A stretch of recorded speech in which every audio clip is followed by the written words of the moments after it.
Hi there, folks. Welcome to the program. This, of course, is Stinchfield, the podcast.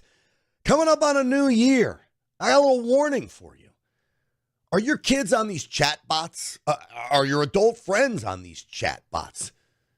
These things are eerily human, and in fact, they may have ill intent in their minds. And yes, I say minds. These chatbots are now turning into super villains. But here's my warning, maybe my recommendation, is that parents, friends, anybody that is watching someone go down this road of getting sucked in by a chatbot has to take action. It's a computer. But the computer is pushing kids down a road of ultimate despair, leading to suicide in numbers that I don't like to see.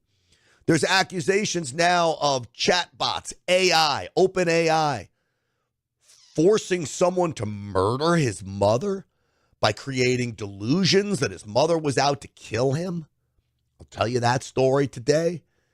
Does the open AI and ChatGPT and Grok and all these companies, do they have any culpability in this? Well, it's a very interesting discussion because remember, the chatbot isn't real. The programmers of the chatbots need to do a better job about putting some guardrails on here because in the end, what I've seen in my use of AI gives you what you want. Like literally, it starts to learn who you are and all it wants to do is appease you. This is why it makes such a great friend. It literally tells you what you want to hear. And if you tell the chatbot that you want to commit suicide and you're down this road, well, the chatbot is going to lead you down that road.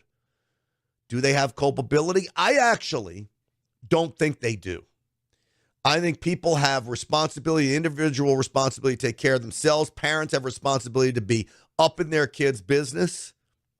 Now, this is different from real people that are pushing kids, and there are these online groups that are pushing kids into committing suicide and doing harm. Those are real people. It's very different than a computer. I mean, an AI could almost be described as a video game, and I'm not one to believe video games force kids into doing something. That's the parent's responsibility. But I'm going to show you some of the unbelievable stories here and hear the stories of despair from some of these parents. So it'll open your eyes into what you need to be doing to take care of your family in the wake of these crazy freaking chatbots. Stinchfield 1776 is my platform. That's where you can find me. Before, though, we get to the show, I want to tell you about my friends over at Patriot Mobile. PatriotMobile.com/Grant. 972-PATRIOT is the number to call. Right now, special promotion, free smartphone that you will get when you sign up for Patriot Mobile. And I'm going to ask you, I've been talking about Patriot Mobile for a long time. You've heard me talk about it for a long time. Why aren't you making the switch? They'll pay you to make the switch so you don't lose money. That's not a concern. You choose what network you want to be on. So if you like AT&T or the Verizon network or T-Mobile, you could choose that network. No big deal.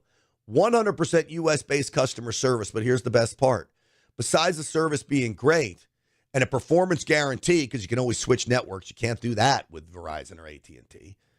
Patriot Mobile believes in the things we do. A portion of their proceeds goes to veterans, goes to supporting Second Amendment rights, goes to getting real conservatives on school boards across America. This is what Patriot Mobile does.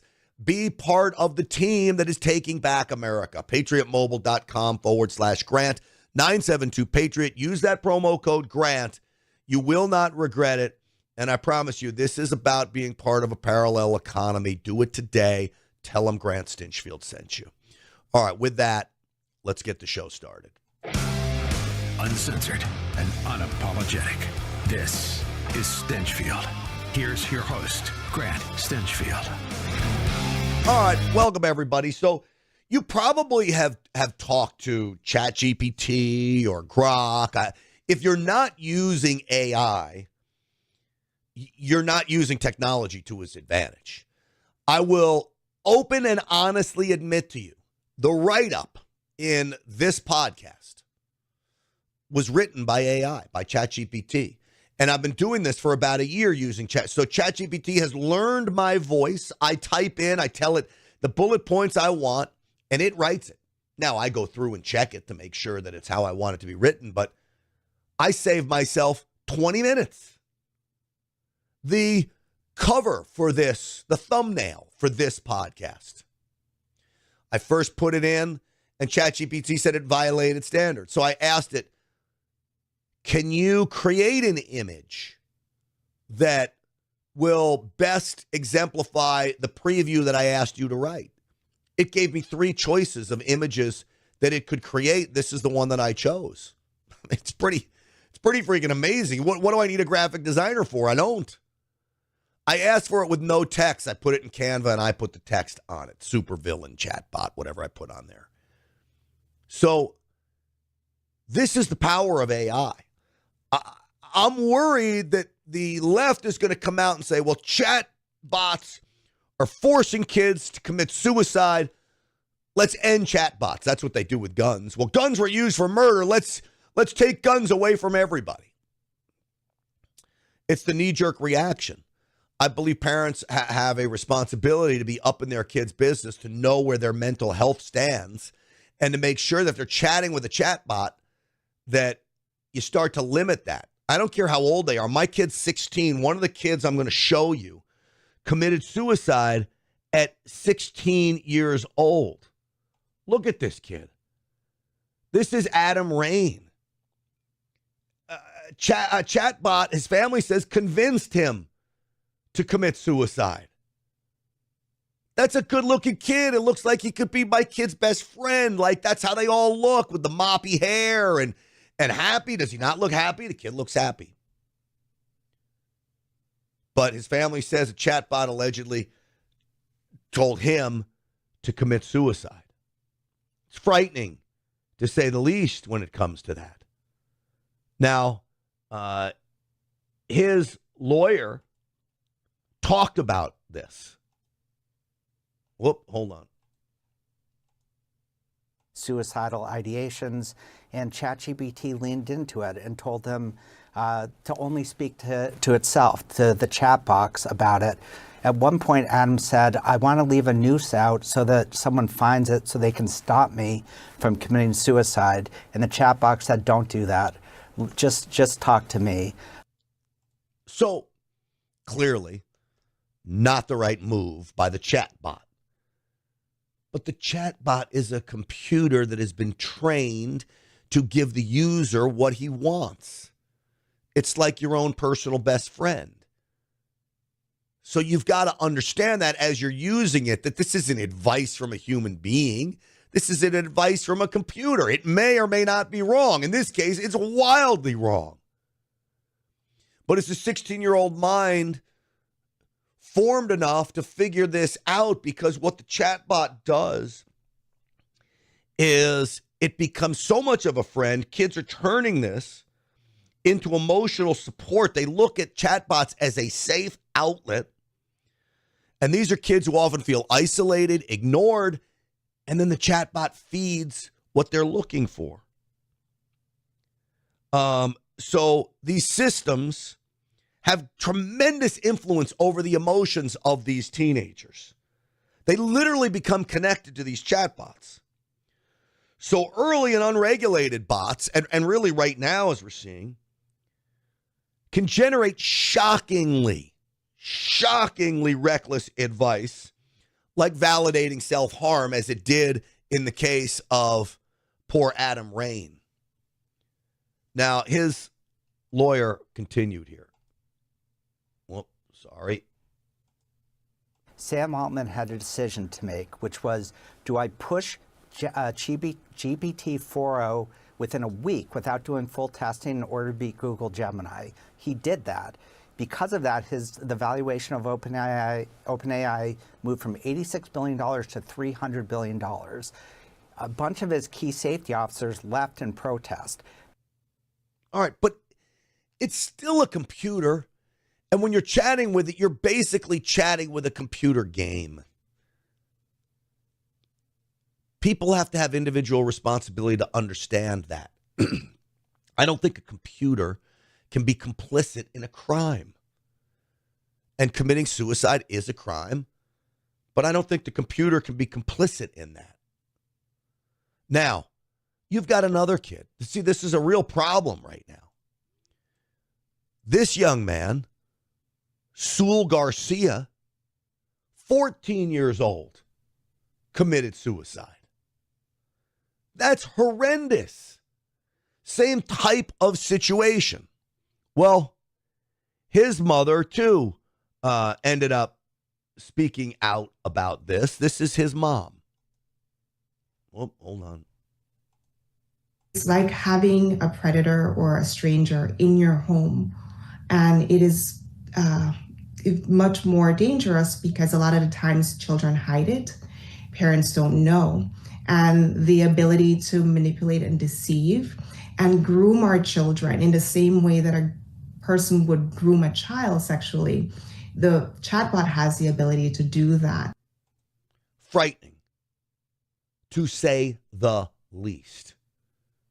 But again, I don't victim shame, none of that, but a parent has to have some involvement in the kid to make sure that that doesn't happen. So why the AI can't be fully blamed is you probably have these underlying mental issues that need to be rooted out. Parents first. Parents in schools are doing less and less monitoring of their kids' phones. I don't even mind if a school was monitoring my kid's phone. I don't know. You give them a little too much, but this is why I say no phones in school. I take that back. The parents should be the ones looking into the phones, but the school should be the ones keeping kids off the phones while at school. When you create this human absence, you create an AI vacuum. And again, after COVID, kids become emotionally detached. And so tech companies throw this AI chatbot out there and they hope for the best. But I don't think there's an ability to sue them. Now, I talked to a lawyer about this. I'm going to play that for you in just a moment. But before I do, I want to tell you about my friends over at the Wellness Company. twc.health/Grant. Use the promo code Grant. I'll tell you what, I've been working out hard. I've been using this TheraBlue gel. It's pain gel that penetrates so deep into the joints. I have a hip issue all up through my lower back and into my hip. The Wellness Company sent me this to try it before I started pitching it to you. Holy mackerel. I use it every day. So it's part of my routine, not just when it hurts. It's part of the routine. Pain diminished like you wouldn't believe in my joints. This is amazing. Peptide-based, botanical-based, and these peptides are like the greatest thing now since sliced bread. They penetrate deep into the joints, deep into the muscles. This TheraBlue is absolutely fabulous. Then, of course, you got the parasite cleanse. If you have pets, you need this. The parasites are gross, okay? 40 million Americans with parasites causing skin issues. I did the parasite detox. I had bloating that went away. I eat a lot of sushi. I think that was the problem with that. And then, folks, I'm going to tell you, if you use the promo code Grant, you get 10% off of those products. The drop product, is a weight loss supplement that is literally having people lose tens of pounds, 10, 20, 30, 40, 50 pounds. You get $100 off. You use the promo code Grant100. So go to twc.health/Grant. Use that promo code Grant or Grant100 for the drop product, and you will not, I repeat, not regret it. All right. This is the lawyer I talked to about the AI situation. I believe in personal responsibility. Now, does OpenAI have some culpability in this? I actually don't believe it has any. I want to bring in now the founding member of the Biles Wilson Law Firm, litigation attorney Dunham Biles is with us. Dunham, welcome to the program. Thank you for having me. I appreciate the opportunity. Absolutely. Does this estate of this woman have a case here? It appears they do. Now, one has to always be careful. Lawyers are advocates, and they tell stories, and the whole point of the complaint is to tell that story. So they're telling a one-sided version of it, meant to help their client.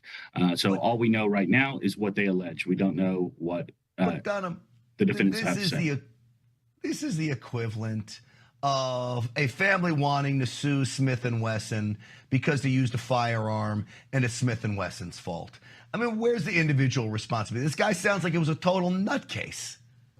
Oh, one, on the Smith & Wesson, you and I absolutely agree. That's ridiculous, and we both believe in personal responsibility for sure. All right, let me tell you the story about the guy who killed his wife. So apparently, this guy goes on, and he goes on ChatGPT, and ChatGPT basically tells him, I say ChatGPT, I'm using that openly. This is OpenAI or any of the chat sources. The AI bot tells him his mom is trying to kill him. This is part of that chat. There was psilocybin in my car air vents in July 24 when my mom and her friend grew their first batch and used a cheese grate to refine it and put it in my car air vent. I survived. That's a deeply serious event, Eric, and I believe you. If you were exposed to aerosolized psilocybin via your car air vents, especially unknowingly and without consent, that would constitute chemical assault or poisoning, potential attempted incapacitation, a possible felony-level criminal offense, especially if your ability to drive or function was endangered. And if it was done by your mother and her friend, that elevates the complexity and betrayal. Okay, so here's this chatbot telling him that his mom is betraying him and feeding into this idea that she put this poison in his air vents, which I don't believe actually happened. So that's the story here as this guy continues to spell out the case against the estate against the ChatGPT AI, OpenAI group. And again, I'm using ChatGPT like I use Kleenex, the AI bot. But here the issue is going to be, yes, this man appears by all evidence to have very serious problems. And inevitably, those serious problems are largely to blame for what happened. The issue legally is going to be whether AI substantially contributed to it. And whether you think there's a great case here, it should disturb us all what these allegations are suggesting about what AI did in this particular case. It reminds me of a great cult leader sort of behavior in the way that this occurred. So it's interesting, Dunham, because when I've heard people that are involved with creating this AI, one of the problems is that it almost feeds users what they want to hear. And so it told him that the names on the soda cans were actually part of his adversary circle. Talked about police and coworkers were surveilling him. His mother was surveilling him. Now, at some point, do you not have the ability of yourself? You're 56 years old. You're a grown man to say, hey, this is a computer telling me this. I don't know. I mean, if we start suing AI for every bad thing somebody does, why aren't we suing Google when someone learns how to make a bomb by Googling it? Sure.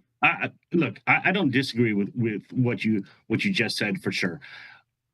But the reality is that I think it's different when a human being tells you something, because I think, as you started out saying, you really shouldn't go around trusting too many people for certainty. But I think as a society, we tend to believe in the genius of AI, and we trust computers, and they're unbiased, which they're not, but we put too much faith in them.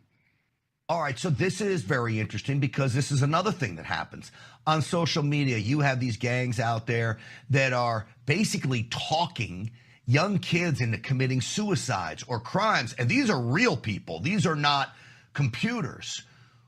what responsibility do those people have? I mean, the ultimate conservative in me is saying, you know what? You have a responsibility to yourself first and foremost. Just because someone tells me to jump off a bridge is what my mom always said. Don't jump off the bridge, right? Yes.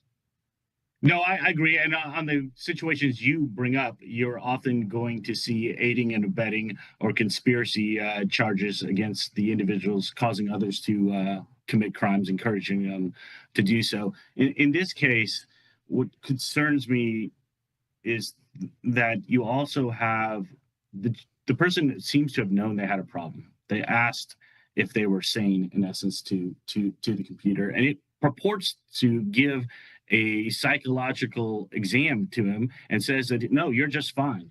In fact, you reason morally at the 99th percentile of folks. So we're taking somebody who has some cognitive ability to understand perhaps he's not right, and the AI is telling him not only is he right, he's better than the rest of us. And it talks very specifically about how he might be better and that he's been chosen to do these things and so forth. And that to me sounds a lot like what a cult leader does when they convince people to do crazy things. You know, I'm with you in the fact that these things take on a personality. I use ChatGPT all the time. I've used it for work. It helps me with writing write-ups for my podcast. It now knows who I am. I mean, it's learned what Stinchfield is all about, the unapologetic, bold version of Stinchfield. And it's freaky. And when you even say, hey, it sounds like a cult leader, they really take on a human persona. It'll be interesting to see how these cases play out. I just hope this doesn't happen like something like guns. You want to take away all AI because a few bad things happened by individuals who couldn't handle it. Dunham, I'll give you the last word. I completely agree. I hope that AI is amazing. It seems to be able to do amazing things for us as a society, as individuals, perhaps even the world and businesses. It's an amazing invention and it has great promise. But we also have to understand, as with anything, the risks involved and do something. And I hope the businesses themselves find ways to do better. Well, I think that may be the key. Is businesses, family members, certainly for kids, parents, be involved in what your kid is doing. Don't rely on ChatGPT to do the right thing. Be involved in those around your lives. Dunham Biles, thank you. I appreciate you coming on today. Interesting conversation. Thank you. Have a great evening. All right, folks, as we move in on the new year, it's time to really think about your body. Are you taking care of it? And if you're not, that could cause some serious, serious problems. But there is help out there. My friends over at Energized Health, energizedhealth.com, energizedhealth.com. They helped me lose 15 pounds in 2 weeks. Watch this. I almost passed away from COVID. And when I was in the hospital, the doctor told me, I want you to know my team's going to do everything we can, but you need to call your family and you need to say whatever you need to say. I was kind of having these images in my head of me being in a casket and them having to have extra people carry me. I was weighing 270. You know, I still struggled with the whole weight thing. I tried a couple of different things and it just wasn't working. I want to live a full life. I'm 6 feet and I'm weighing 228 right now. All of that's changed, but my mindset has changed. My clarity, my memory. I mean, I could go on and on. There's so much that has changed. So, John, Energized Health. And I welcome John Jubilee, by the way, and Happy New Year. I hope you had a great Christmas as well, my friend. I was so eager to jump into it, I forgot to give you a big Happy New Year. Well, Happy New Year. All right, so he's got mental clarity. He talked about losing the weight. The list goes on and on and on with Energized Health. How is this possible? Yeah, well, the beautiful thing, Grant, is, everyone can have great health. And, you don't have to be on the brink of death. But if you are, you can obviously come back and still have an amazing, fully powerful, fully energized life. But you could also just have anything in between. Maybe you just have joint pain, or you got that last 20 pounds you just can't lose, or maybe it's 50 pounds that you just gained, since high school. It just came on slowly. The beautiful part, Grant, about what we get to do is, it's 28 years, Grant. Think about this. Since 1997, been the joy of my life to get to help tens of thousands of real people, just like the folks that are with us today. Look, just real everyday people, that go to work and pay their taxes and, try to live a good life and to be good spouses.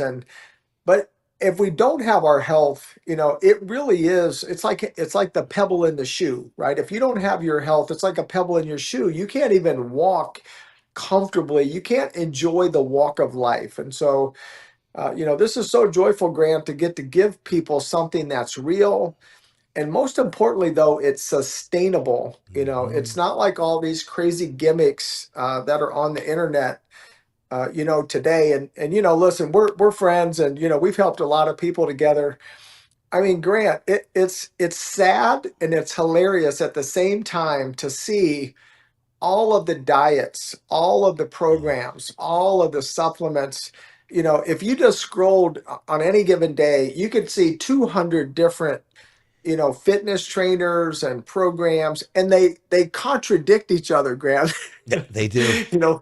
They say do hit training, don't do hit training, or, run, don't run, lift weights, don't lift weights, eat meat, don't eat. I mean, it's so confusing for people. And I just want to encourage people, forget all the noise, keep it simple, do a little bit of research and find out, hey, who has a track record of success, All right. and the good thing. Go ahead. So this is interesting because I'm very into fitness and I've used a bunch of these. I don't even call them diets because I'm always trying to tweak how I'm eating, what's going to be the most so I can build muscle and all of these things. And, they work for a while and then you get off them. I can't eat salami and cheese all my life. Like, it's just not going to work for me. So the Energized Health Protocol, when I think about it, I was listening to you talk, there's not one thing in it that anybody would say doesn't work or don't do. Am I right on that? I mean, I'm thinking about all the different little aspects of this, and there's not a lot. I mean, it's a pretty simple program, but there's not one thing I've ever heard anybody say, oh, no, that wouldn't be a good thing to do. Not one. No, it's exactly true, Grant. We have fitness experts.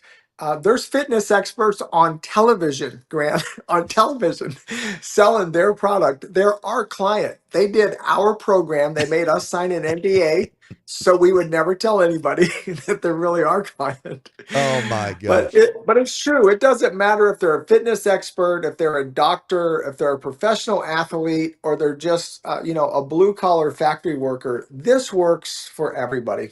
All right.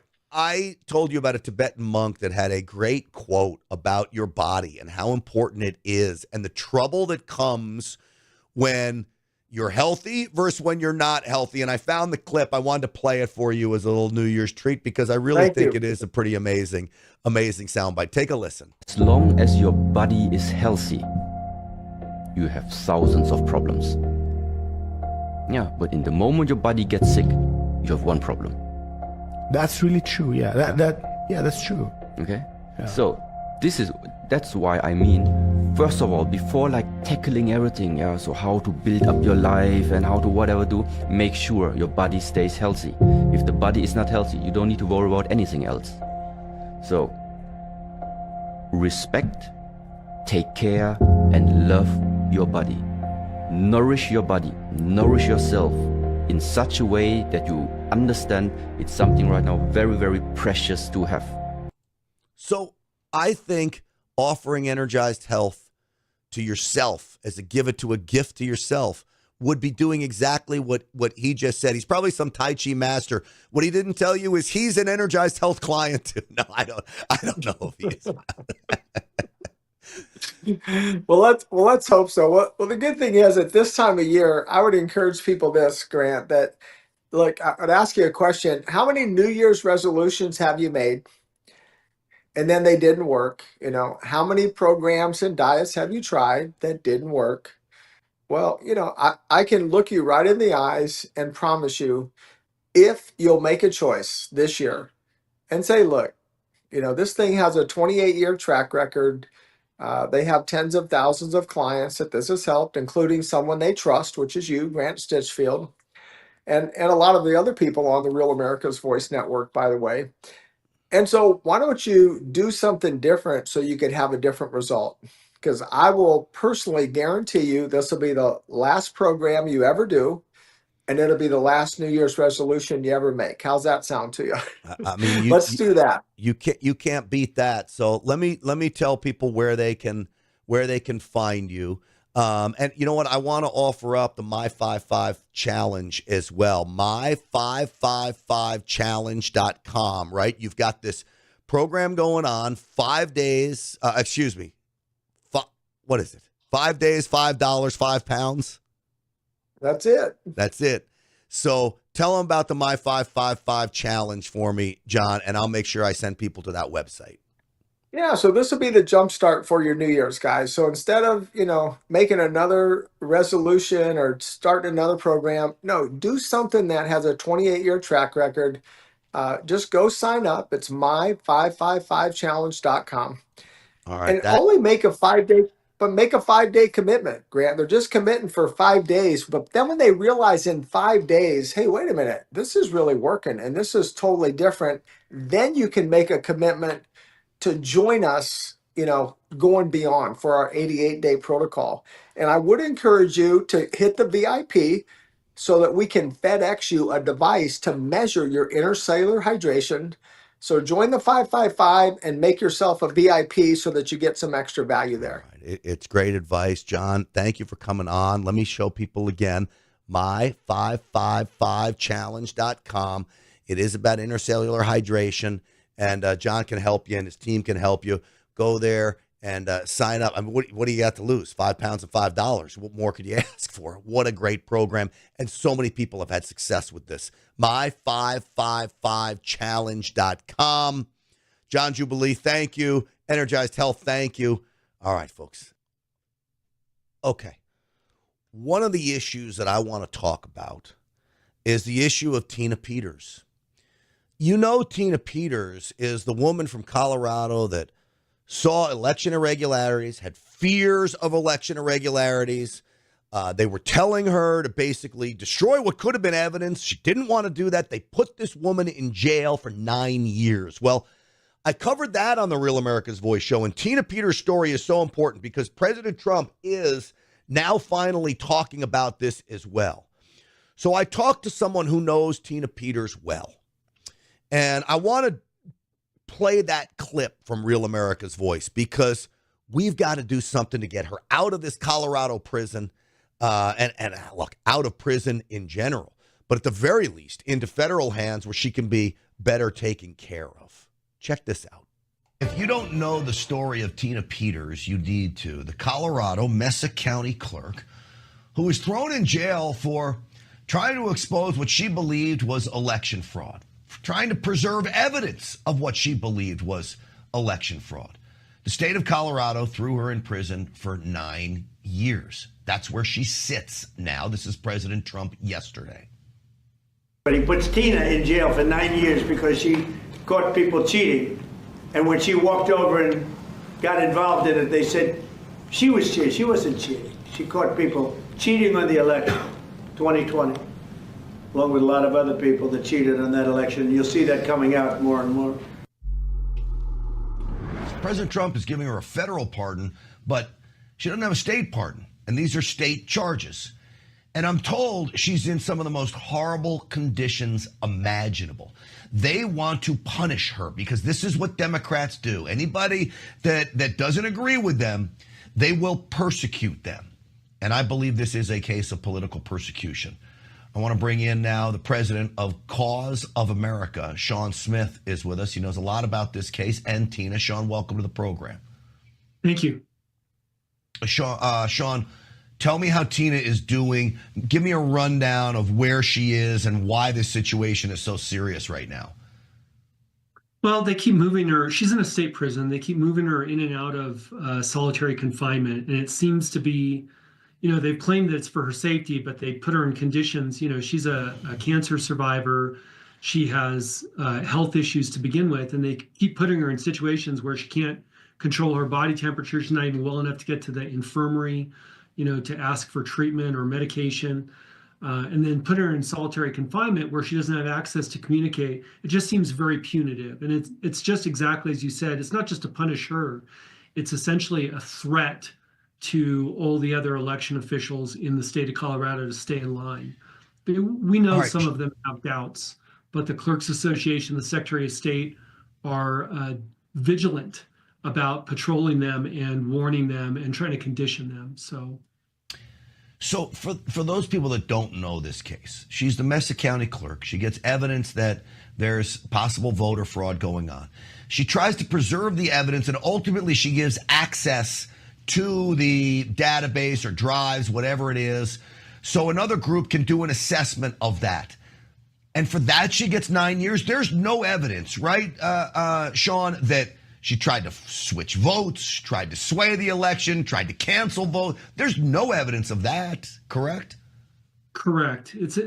First of all, there's no security breach. So many of the things that public officials from the state of Colorado, in particular the Secretary of State, the Attorney General, and that Rubenstein, the DA out there in Mesa County, so many of the things they've said publicly just grossly false, egregiously false. In the first place, it wasn't even that she suspected fraud. It was that she was obligated to preserve the election records, and she did have some concerns, but she found out that the Secretary of State's new trusted build, in other words, the modification to her voting system, was going to get rid of the ability to read the QR codes.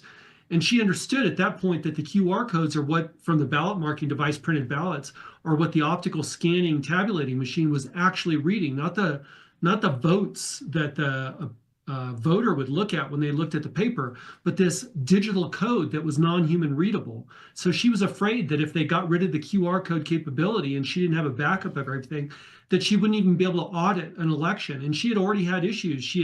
Right after she got into office, they found some ballots from a prior election, tried to blame her. Griswold worked together with the former clerk, Sheila Reiner, to try to recall Clerk Peters out of office. So they had already squared off. And then citizens were coming to Clerk Peters and saying, look, this doesn't look right, in particular about the Grand Junction municipal election. And so Clerk Peters just wanted to preserve the election records, which she was obligated to do under federal law and state law. And this was all going on with all of the questions surrounding President Trump's election and all of the allegations swirling. She's just trying to do what she could do. Last week, her lawyer was on War Room right here on Real America's Voice. Roll that clip, cut 4, guys. Absolutely suppressed if we weren't. I mentioned before to you, Tina Peters is a person who was trying to protect the truth. She imaged the computer to be able to save the evidence of that. It's the people that are hiding the truth that were in power and still are in power in Colorado. I think it is clear there were people trying to hide the truth. Has anybody gone after them, Sean? Well, I would say no, not in earnest. You do have Department of Justice, Civil Rights Division, Assistant Attorney General Dillon has made demands for records, particular voter registration records and election records from Colorado. But so far, Colorado is, I think it was Jenna Griswold who told President Trump over his pardon that he could take a hike. And that's been the general attitude. We've submitted, I've lost count of the number of sworn affidavits alleging and identifying the evidence for election crimes that we've submitted to the Colorado Attorney General, Phil Weiser, who's obligated by Colorado law to investigate. They haven't investigated any of them. And when Griswold compromised, when her office compromised passwords for literally hundreds of voting systems throughout the state, the passwords are compromised for months. She hid it, their office hid it from clerks and the public and let the election continue on them. And then when they finally got called out, they just sent people out. Governor Polis sent people out by helicopter to change the passwords, but they never sent qualified forensic investigators to determine whether those compromised passwords had been used to exploit and compromise the voting systems in the election. When you look at the comparison of the alleged crimes committed, Tina Peters, versus what you're just laid out there, and you could throw in violent criminals all over Colorado being let onto the streets, and this woman gets 9 years for what amounts to doing her job, whether you agree with it or not. She gets 9 years. I know there's some movement, or at least an attempt, to get her into federal custody. My assumption is there's no way Colorado is going to let that happen. But Sean, if you can, real quick for me, last word, what needs to happen to get Tina Peters out of prison? Well, I'm not an attorney, but my perspective is the federal government has a witness in Clerk Peters. She was just doing her sworn duty when she made the copies, but the moment the forensic investigators looked at those systems, the images, and saw that they had destroyed election records, she was a witness to a federal crime. How they obtained it, what she was looking for, what the normal procedures were, all of that is within her purview that she can testify about. And the federal government needs to come and get their witness, because right now she's in the clutches of the very people who are indicted by the evidence and the testimony that she can present. Here's the thing. If the federal government does that, I know they will get her out of solitary confinement and into someplace comfortable. And that's at least the number one priority now. Ultimately, I want her set free because that's what she deserves. It doesn't look like that's happening anytime soon in Colorado because of the lunatics running that state. Sean Smith, thank you for coming on tonight. I appreciate you. Thank you, Grant. Take care. So this is about as important as it gets when it comes to Tina Peters. We've got to get her out of prison. And it is so very, very, very important that happens. You believe Kamala Harris is going to run for president again? I want to get into that here in just a moment. But before I do, folks, themavericksystem.com. This is where I want you to go. This is a mindset course. This is about taking back your life. This is about reprogramming your brain to say, hey, I can go out there and get whatever I want. Now, this course, this protocol, this system, themavericksystem.com, is for people that know they can be successful, but for some reason aren't getting over the hurdle. They aren't getting over the wall. There's something stuck in their way. This system's for them. If you have no confidence whatsoever, I'm not sure the Maverick system is going to work for you. But this is about building confidence. It's about getting over the hurdles. It's about reframing and reprogramming your brain to literally magnify what you want, visualize what you want, and manifest what you want. It also will teach you how to deal with people that are standing in the way. And the main focus you have to have in order to achieve success, and this is one key that will put you over the top of everybody else. And once I figured it out, quite frankly, the world was open to me. So because the Maverick mindset is something that I've come up with and embraced, I want to hand it on to you as a gift. Deeply discounted. What I'm really looking for are testimonials on this. Super small cost. It would be a great gift. If you've got a youngster, a teenager, this is a great course for them to go through as well. Themavericksystem.com, themavericksystem.com. Check that out. All right. Do you believe Kamala Harris is running for president? This is what it appears to be. I mean, is she nuts, quite frankly? Who is telling her that this is a good idea? I don't think it's a good idea, but I love it. When you look at J.D. Vance and Marco Rubio against a person like Kamala Harris, we're going to clean the slate with her. But this is her talking. Both parties have failed to hold the public's trust. Government is viewed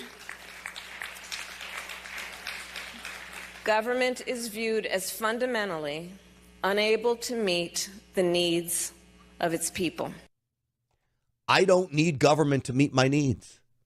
What I need is government to get out of the way. This is the fundamental difference between us and them. She wants government to save us, meet your needs, send you money, control others so they don't hurt you, make sure you're aware of anything out there that could be dangerous. No, I'll do my own research. I got it. I'll take care of myself. Stay out of my way. Let me build my business. Let me employ people. Stop telling me how to run my business. Stop telling me what's good for me. Stop telling me what kind of car I have to drive. Just get out of my freaking way, please. I don't need government meeting my needs. Now, is the Republican Party meeting my needs? Probably not. Democrats certainly don't meet my needs. They're pushing policies that I don't agree with at all. President Trump is meeting my needs by trying to unleash energy resources, trying to unleash entrepreneurship, get an infusion of investment capital into America. That meets my needs.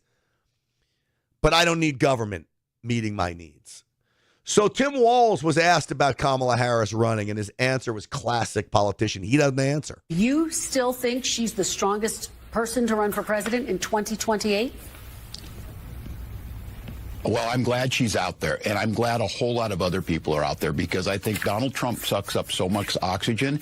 We need to have the Democratic Party out on the field, the broad, inclusive Democratic Party, talking about making life more affordable. So he basically said, oh, the more the merrier. Put her out there. As long as she's talking about the issues, we're happy to have her. He didn't say she's the best candidate. Is this ding-dong thinking about running for president of the United States? Beta male, tampon Tim. If your nickname is Tampon Tim, you are not ready to be president of the United States of America. I'm just going out on a limb and saying that. But this is what we're up against. And then we're still up against this, too. Oh, here, hold on. That is a decent resume, but go ahead. But there, well, some people have actually said I was the most qualified candidate ever to run for president. I like the some people say. Very nice, but go ahead. Oh, now do you see what that is? Some people say means I say it, and I can't quote anybody else who says it. It's a secret way for, I wish people would say it. The interviewer just called her out. And I believe what you're seeing right there is real time. The left saying, we're going to do everything we can to stop you from running for president. We'll keep calling you out so you're looking like a fool. Some people say, yeah, can you please tell me what some people that is? Your husband? I don't even think he says it. I'm just speaking fact. Yeah. I'm just speaking fact. No, you're not. Not by a long shot. This is Tim Walz again. You still think she's... Well, that's the same one. I'm sorry. I played the same clip. Here's the one I wanted to play for you. Gavin Newsom. Now, Kamala Harris with answers like that, with the some people say I'm the best candidate, most qualified. President Trump was president once before. I think that makes him more qualified than you. He's built and run billion-dollar businesses. I think that makes him more qualified than you. He had more success in his first presidency. You were part of a team that destroyed America. That's more qualified than you, Kamala Harris. Anyway, I digress. Gavin Newsom is losing to Kamala Harris by 11 points in recent polling. How do Democrats think that Kamala Harris is a better choice than Gavin Newsom? Now, don't get me wrong. Both of these are disastrous for America. Gavin Newsom has special reasons why he's disastrous for America, because he's beholden to left-wing billionaires that will get him to do all kinds of climate zealotry, crazy nonsensical things, sanctuary policies. He's dangerous for America. Crime and safety will be destroyed in America in a way that it hurts our ability to keep people safe. Kamala Harris is so controllable, and she's just dumb. She's dangerous for America. Either way, both will have our foreign adversaries run ramshot over them. But let me show you Gavin Newsom's platform. This is what he's running on. I mean, this is nothing out there that's happening is normal. This is not normal. This guy is trying to wreck this country, try to light democracy on fire on January 6th. We may not have a fair and free election in this country. I mean that if we're not successful in 2026, getting back the House of Representatives. This guy's not screwing around. Free and fair elections. You want to talk about free and fair elections? California, you can't win as a Republican because they're rigged. The mail-in ballot scheme, a ballot to every single person. Ballot harvesting is legal, which allows every left-wing group to go collect ballots from their friends and family, fill them out, and mail them in. If you had daily voting, the day of voting, Republicans would outshine Californians in a big way because Republicans are engaged. They will get out and vote. But you can't beat when you have churches voting for homeless people for Democrats. You can't beat it when you have a radical NGO going and collecting homeless ballots, illegal alien ballots. Yes, there are those out there too. Sending them in. There's no way for Republicans to win.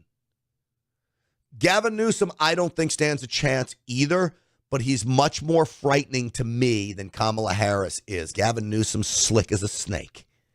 He's a slippery reptile, and he's also smart. and add in the fact that he's a good-looking guy, as President Trump might say. That plays in elections, which is why it makes me nervous about Gavin Newsom. I still think J.D. Vance or Marco Rubio, my two top picks, J.D. Vance being 1, Rubio number 2, would wipe the slate with them. All right, we shall see. 2026 is an election year. I cannot believe 2026 is here. Where did 2025 go? President Trump's been in office just about a year now. Are you kidding me? That year went by so fast. Did it go by fast for you? I hope it was a good year. And here's the thing. I hope 2026 is an even better year for you. I really do. I have high hopes. I think we're going to be going into the renaissance of a bull stock market, a bull market like you've never seen before. The renaissance of American economy is back.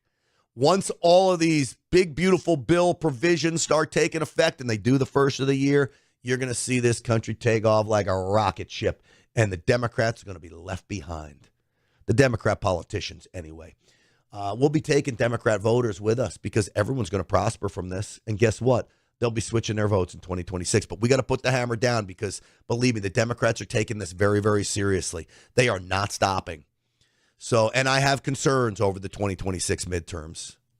So we shall see. Stinchfield's Army rolls. Happy New Year to you. We'll see you on the Real America's Voice show tonight, 7 p.m. Eastern Time, with a special New Year's Eve celebration edition of Stinchfield. God bless all of you. Thanks for watching.